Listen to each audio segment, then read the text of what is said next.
원팀을 강조한 문재인 정부 2기의 경제팀 수장들이 선임됐습니다. 하지만 풀어야 할 숙제 적지 않습니다.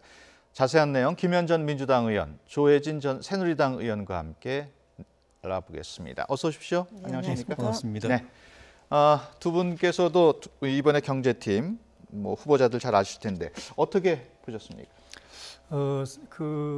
장하성 실장하고 김동연 부총리 시절부터 조금 불협화음 이야기가 있을 때 네. 문재인 대통령께서 일단 정책 성과를 강조하면서 직을 걸어라. 성과가 안 나오면 직을 걸어라. 물러나야 될 수도 있다는 이야기를 하고 네. 그리고 두 사람이 이 한 목소리를 낼 걸 이제 주문을 했는데 그때도 뉘앙스는 김동연 부총리에게 힘을 실어주기보다는 조금 미묘하지만 작지만 장하성 실장에게 조금 더 힘을 실어주는 듯한 느낌이 들었었는데 이번에 두 사람을 다 바꾸면서 부총리 후임에는 자기 목소리를 상대적으로 이제 죽이고 그 정해진 방향대로 충실하게 일을 하는 그런 칼날을 지닌 홍남기 부총리 후보자를 이제 임명을 했고 청와대 정책실장에는 상대적으로 공개적으로 자기 목소리는 잘 안 내지만은 노무현 정부 비서관 시절부터 정책적인 소신이 뚜렷하고 한 번도 그걸 갖다 굽히거나 이렇게 타협하지 않았던 김수현 수석을 실장으로 앉힘으로써 투톱이냐 원톱이냐 이런 부질없는 논란을 이번에 깨끗하게 정리해서 물론 이제 역할도 다르지만은 조금 더 김수현 정책실장 쪽에 좀 힘을 실어서 김 실장이 포용 국가를 비롯해서 국정 전반에 이 기획을 틀을 잡고 그 부분에 그 중에서도 경제 분야는 홍남기 부총리 후보자가 그 현장에서 실행하는 그런 그 관계로 정리를 한 것 같습니다. 어떻게 보셨습니까? 저는 지금 이제 예산안 심사가 종합 심사가 끝났고 그다음에 그 김동연 부총리가 1년 한 5개월 가량 일을 했고요.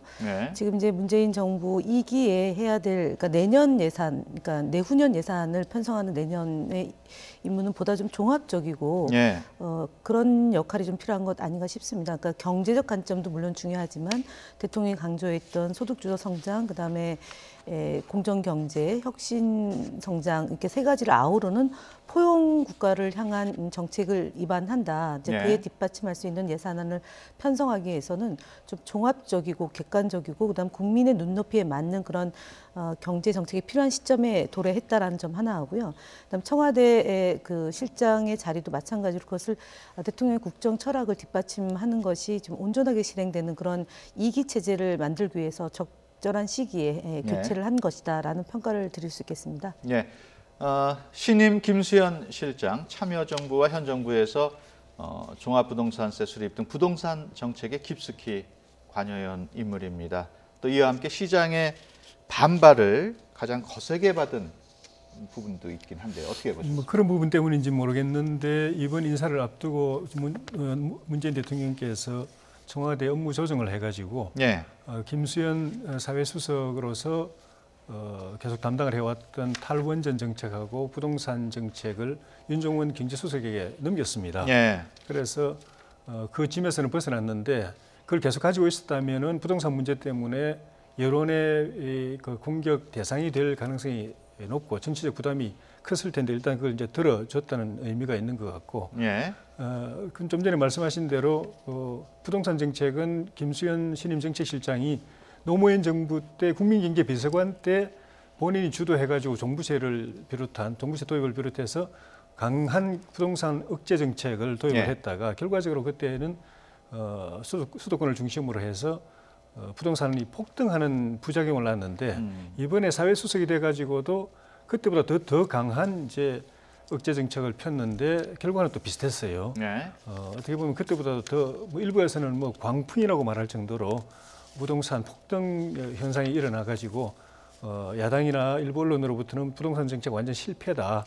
실패돼서 책임져야 될 사람을 거꾸로 더 영전시켜가지고 정책실장으로 임명하는 건 말이 안 된다는 그런 이제 비판을 빌미를 준 그런 관계였는데 정책실장이 되고 나서 이 부분에 대해서 어느 정도 다시 또 영향을 미칠지 그건 이제 두고 봐야 알겠지만은 일단 실무적으로는 이 업무를 윤종원 경제수석에게 넘겼고 윤 수석은 이 그 부동산 정책에 대한 철학이나 노선 이런 것이 김수현 정책실장하고는 약간 다른 경제적 관점에서 접근할 가능성이 있어 보여서 부동산 정책에 대한 변화가 올지 여부도 좀 지켜볼 필요가 있을 것 같습니다. 예, 부동산 말씀을 하셨습니다만 어젠가요 그 최근 발표 내용을 보면 어느 정도 부동산 가격이 잡힌 걸로 그렇게 또 보도는 되고 있어요. 네, 그러니까 지금 주택 거래 5년 만에 최저치다라는 것이고요. 그다음에 두 달 새 이제 부동산 시장이 좀 안정화되고 있다라는 점이 있는 거고, 9.13 주택 시장 안정 대책이 발표된 이후에 이제 두 달 만에 이제 이런 성과가 나오고 있다라는 점을 말씀을 드리겠고요. 예.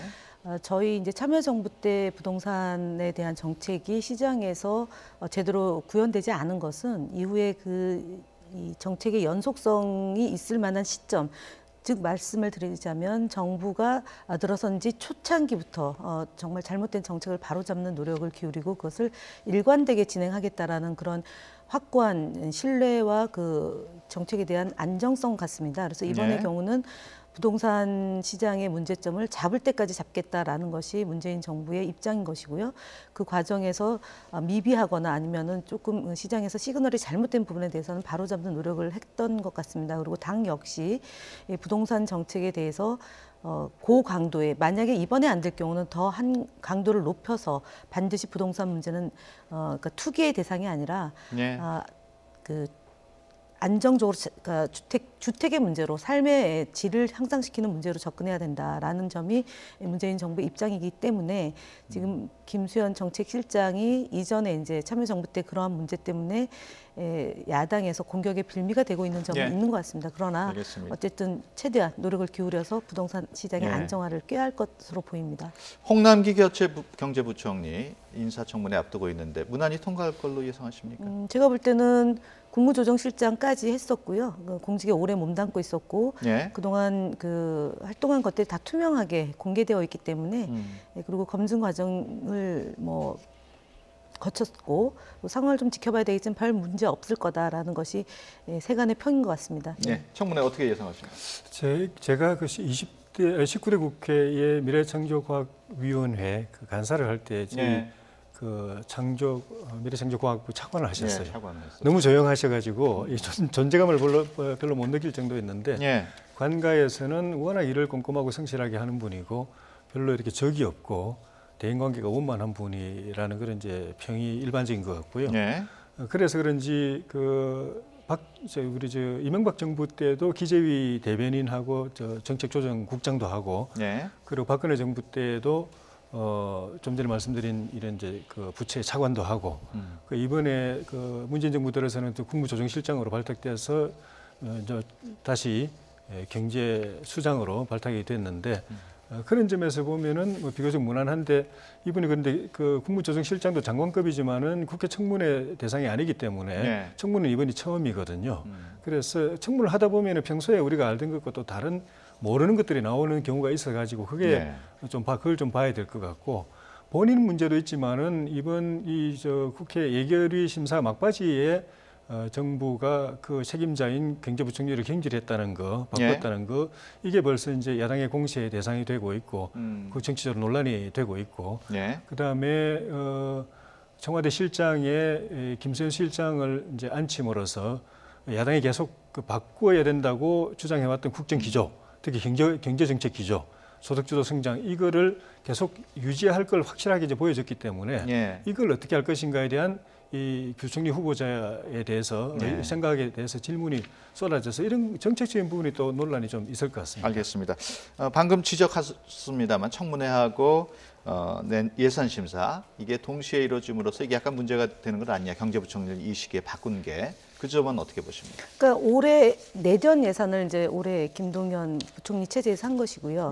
지금 내후년 예산을 새로운 경제부총리를 통해서 경제정책과 포용정책을 강조하는 대통령 기조에 맞춘 예산안을 편성하는 거기 때문에 지금이 가장 적기인 거죠. 예를 들어서 지금 그러니까 예산안에 대한 그 경제부총리의 국회 출석은 이미 지난 금요일로 종료가 된 것이니까요. 근데 만약에 이번에 안 하면 1월 달이면 그때는 이미 예산안을 편성하기 시작하는 거기 때문에 지금 12월 달이 그 국회에서 이제 처리하는 문제가 그러니까 개수조정 소위는 국회의 몫인 것이고요. 그다음에 다음에 예산은 그 다음 경제부총리가 하는 거기 때문에 제가 볼 때는 지금 야당에서 얘기하는 것은 현재 예산 갖고 얘기를 하는 건데 현재 예산은 김동연 부총리가 답변할 것은 이미 다 종료가 됐다 이렇게 말씀을 드리겠습니다. 예.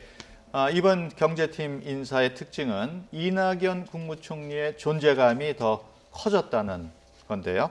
윤영찬 수석의 브리핑 내용을 잠시 들어보겠습니다. 70여 차례 지속된 이낙연 총리의 대통령 주례보고에 배석해 누구보다 대통령의 국정 철학을 잘 이해하고 있으며 이 총리의 강력한 천거가 있었습니다. 네, 총리의 강력한 청구가 있었다. 예. 저런 내용을 밝힌 것도 좀 이례적이에요. 예, 그 윤영찬 수석의 발표에 이렇게 눈에 띄는 포인트가 한 4가지인데 예.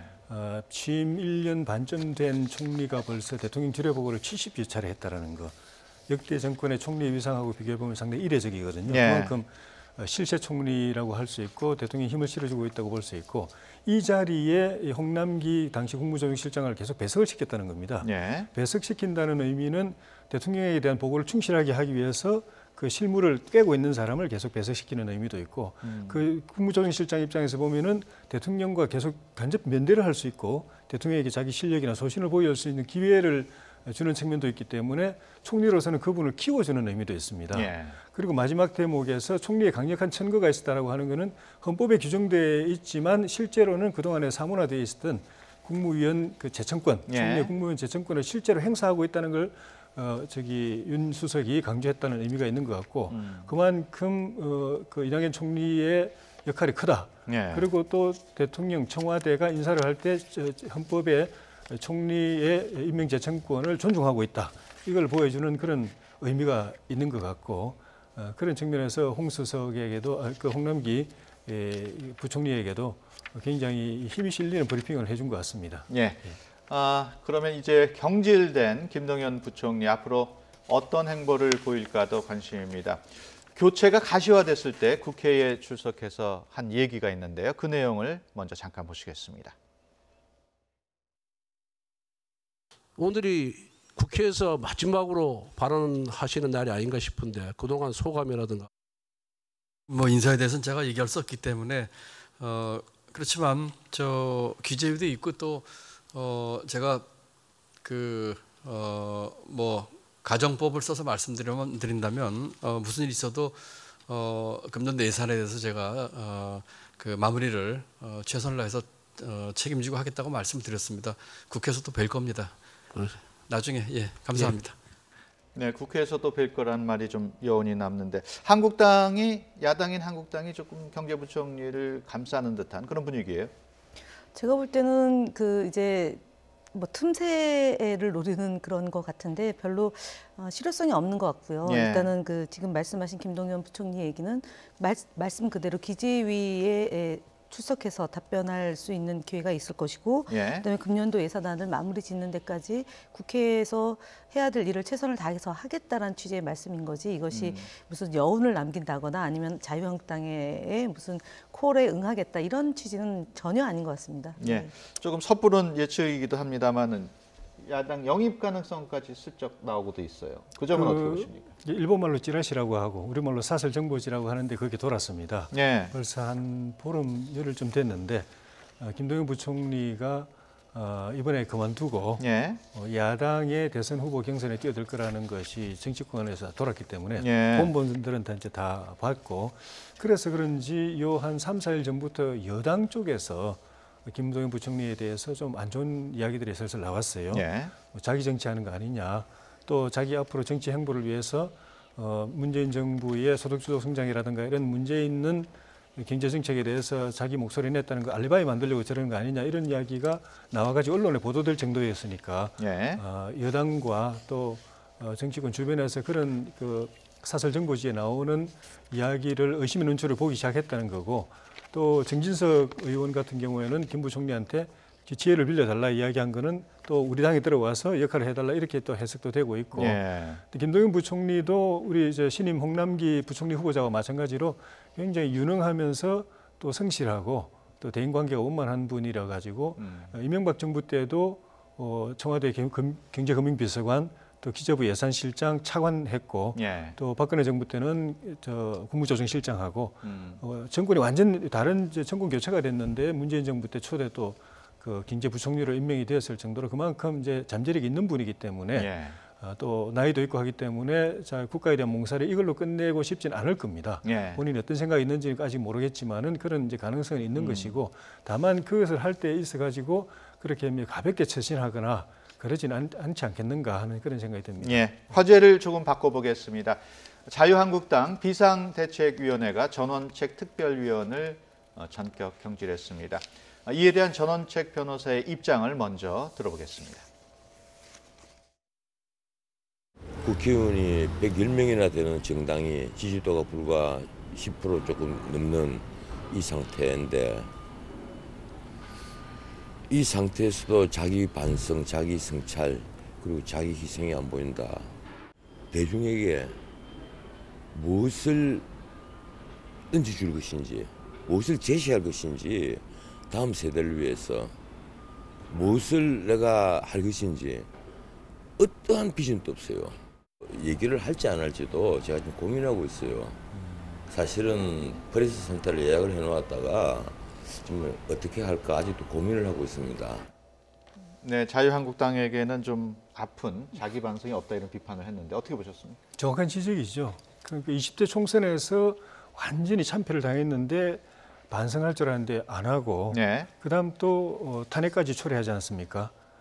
그 엄청난 충격이죠. 역대 처음으로 자기들이 뽑은 대통령이 탄핵에 의해서 임기를 중도에 그만 또 내려온 그런 사태가 있었는데도 변화가 없었습니다. 예. 그 대선에서 또 정권 내줬는데도 변화가 없었죠. 지난 지방선거 때도 역대 최악의 참패를 당했는데도 또 변화가 없어서 그걸 뭔가 마지막 다음 21대 총선이 보수 정당과 보수 진영의 재기의 기회, 마지막 기회라고 생각하고 비대위를 만들었는데 이 비대위도 인적 쇄신이라든가 대통합이라든가 이런 역할을 제대로 못하고 또 히든 카드로 전원책 변호사 같은 분을 초청해가지고 조강특위에서 뭔가 해보려고 했는데 이것도 제대로 안 되고 오히려 지도부 분열로 이렇게 돼서 전원책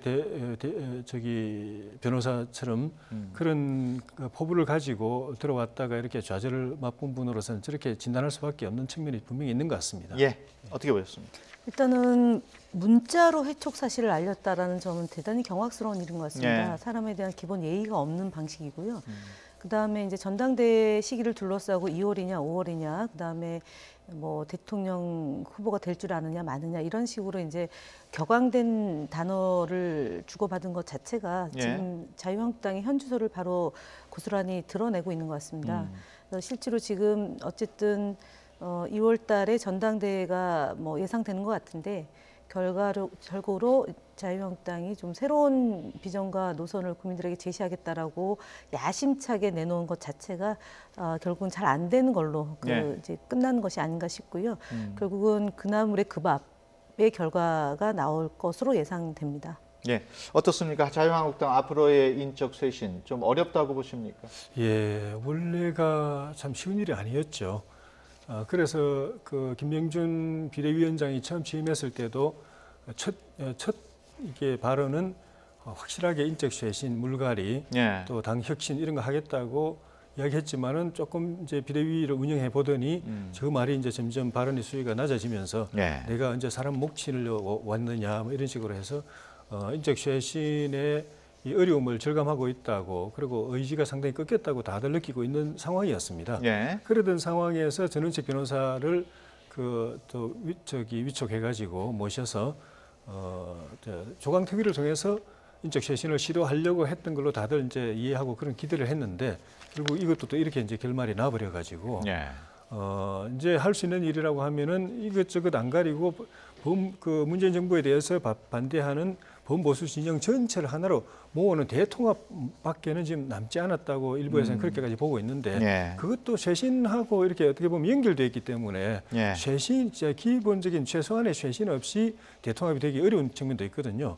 지금 당에서 기대했던 조강특위를 통한 쇄신이 이렇게 그 물거품이 되는 듯한 모습을 보이니까 밖에서 들어오려고 했던 황교안 전 총리라든가 예. 오세훈 전 서울시장이라든가 이런 분도 지금 다시 또 관망사태로 돌아섰다는 보도가 있는 걸 보면은 예. 쇄신이 안 되면 대통합도 쉽지 않다는 걸 보여주는 하는 가지 모습이거든요. 예. 그리고 그 전원책 변호사께서 김병준 위원장이 자기 앞으로 이제 대권에 나오려고 하는 것 같다는 이야기를 얼핏 비쳤는데 실제 당 안팎에서도 당 대표 선거에 나올 거다 또는 다음 대선 경선에 나올 거다 김병준 비대위원장이 그런 이야기가 나와 있는데 실제 본인이 그런 생각을 가지고 있다고 한다면은 최소한의 비대위원장이 어쨌든 당의 당권을 진 책임자인데 예. 당을 책임 맡고 있을 때 최소한의 인적 쇄신, 최소한의 통합 이런 걸 이뤄내야 그걸 평가받아서 당대표에 다시 나오든 대선 후보 경선에 나오든 그게 가능한 거지.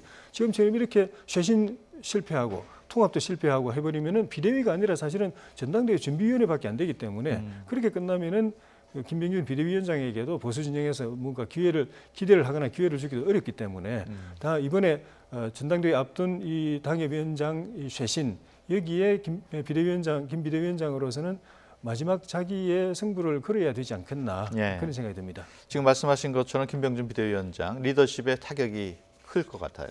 네, 그렇게 봅니다. 지금 사실은 아무것도 한 것은 없고요. 다만 뭐 저희 더불어민주당이나 아니면 문재인 대통령을 향해서 그 좀 이렇게 거친 그런 언사를 제외하고는 기억 남는 게 없습니다. 그리고 지금 현재 새로운 가치, 새로운 노선을 통해서 거듭나겠다고 했지만 결국은 태극기 부대를 같이 하겠다라는 그런 류의 흐름. 그다음에 뭐 이렇게 강하게 쇄신하겠다라고 얘기는 했지만 그야말로 아무것도 지금 실현되고 있는 것이 없죠. 네. 그래서 2월 달이면은 그 조강특위가 구성이 되어 있는데 어쨌든 심사가 다 끝나서 대략 그 이제 실사가 끝나고요. 심사 단계에 들어가야 되거든요. 프로그램상으로 보면. 근데 지금 그거 역시도 제대로 안 되고 있는 것으로 알고 있습니다. 그래서 결국 110여 개의 국회의원들은 그대로 이걸 유지할 것이고요. 호남을 빼면 대략 한 뭐 40~50명 정도의 지역위원장, 원외 지역위원장에 대한 거취를 어떻게 할 거냐인데 그것 역시도 지금 뭐 전당대회 앞두고 얼마나 많은 새로운 인물들이 들어오겠느냐. 그러니까 지금 뭐 거물급 인사들이 거의 들어온다는 얘기가 없기 때문에 그냥 그저 2월 달에 전당대회를 통해서 새로운 지도부가 만들어지고 그 새로운 지도부 하에서 다시 이제 조강특위가 구성돼서 어떻게 할 건지에 대한 논의가 있을 것이고 거기에 하나 덧붙이면 바른미래당과의 관계를 어떻게 설정할 것인가가 네. 남아 있는데 최근에 바른미래당의 일부 정치인들이 자유한국당에 소속되어 있는 정치인들보다 훨씬 더 좀 이렇게 극단적인 언어와 말과 행동을 하고 있습니다. 그래서 아마 그것이 하나의 변수이지 않을까라는 점이고요. 그게 전당대회 전에 이루어질지 아니면 전당대회 이후에 새로운 지도부가 들어서고 나서 보수 대통합으로 가야 할 건지는 이번 연말 연초를 통해서 좀 지켜봐야 될 현안 같습니다. 예. 네. 그렇다면 끝으로 자유한국당이 그래도 보수 야당이고 많은 국민들이 지지하는 국민들도 적지 않은데 앞으로 어떻게 해나가야 될까요? 결국은 그 전원책 변호사가 이야기한 것처럼 쇄신과 통합 이 두 가지입니다. 근데 쇄신이란 거는 결국 인적 쇄신인데 지금 이제 조강특위를 구성해 놓고 당협위원장 교체를 진행하고 있기 때문에 나중에 또 공천을 통해서 다시 한번 쇄신을 한다고 하더라도 이번 기회에 최소한의 국민들이 좀 평가할 만한 쇄신 작업은 이루어져야 되고 근데 김 비대위원장이 사람 그 내치는 거 정리하는 거에 대한 부담을 굉장히 많이 느끼는 것 같은데 굳이 많은 사람을 그렇게 이렇게 자르지 않고 많은 사람을 자르고도 쇄신 효과가 없고 분열만 심한 경우가 있고 특정 상징적인 몇 사람만 정리하고도 국민들로부터 평가받는 경우가 있는데 그런 전략을 잘 세워야 되고요. 그리고 그걸 이루어내기 위한 정치력을 발휘해야 되는데 국민과 또 보수 그 계층의 유권자들의 마음을 이끌어갈 수 있는 그런 비전과 이 메시지를 분명하게 제시를 해야 되고 당내에서도 개파 구분 없이 털어놓고 의논해가지고 확실하게 딱 공감대를 이루어서 딱 그냥 그 상징적인 의미 있는 쇄신 작업에 딱 그 뜻을 모으는 그런 정치력을 발휘하는 것, 또 지도부 안에서 분열하지 말고 한 목소리로 나아가는 것 이런 것들을 이렇게 해낼 수 있느냐의 리더십의 승패가 달린 것 같습니다. 예, 알겠습니다. 지금까지 김현 전 민주당 의원, 조혜진 전 새누리당 의원과 함께 얘기 나눴습니다. 오늘 말씀 고맙습니다. 감사합니다. 고맙습니다.